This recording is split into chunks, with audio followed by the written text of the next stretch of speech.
Después nombra el presidente Rodrigo Duterte con el mga ahensya que según most corrupt government agency na país, ta aparece na listahan el Bureau de Rentas Internas o BIR.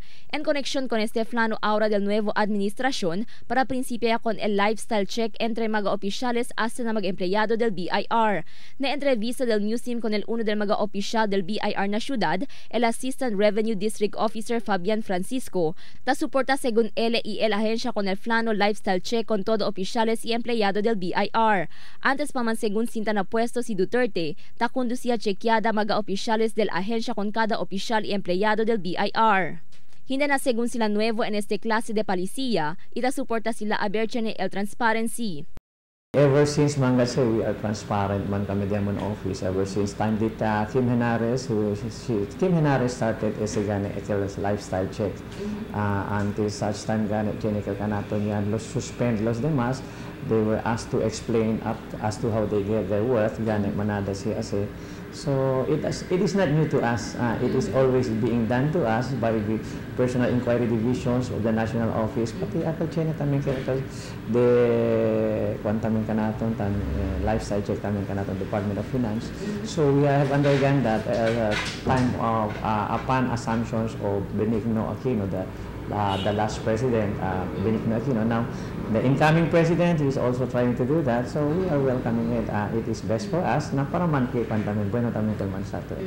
Según con Francisco, ta admiti ele como un opisyal y empleado del BIR, disgustaw ele na cosa ya habla el presidente.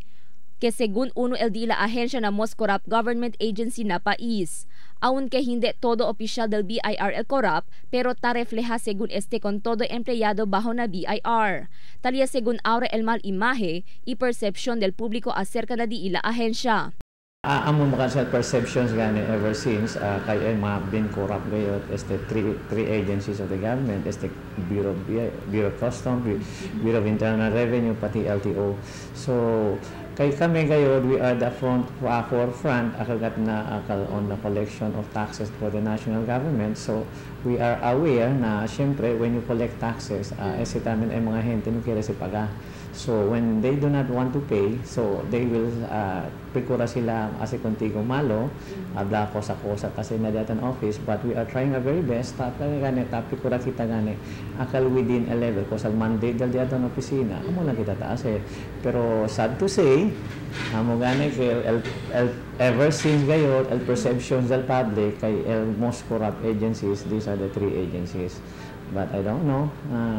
But as far as we're concerned, syempre tasinti tamin kami. We are trying our very best gani para man raise revenue for the national government.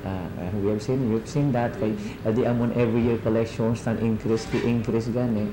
Ta esta según preparaw el BIR na syudad acerca na mga posible cambio na manejada kundi ila ahensya. Nalaw del mga empleyado, el continua según sila ase kundi ila trabaho y servi kon mga taxpayers ta endereza na opisina.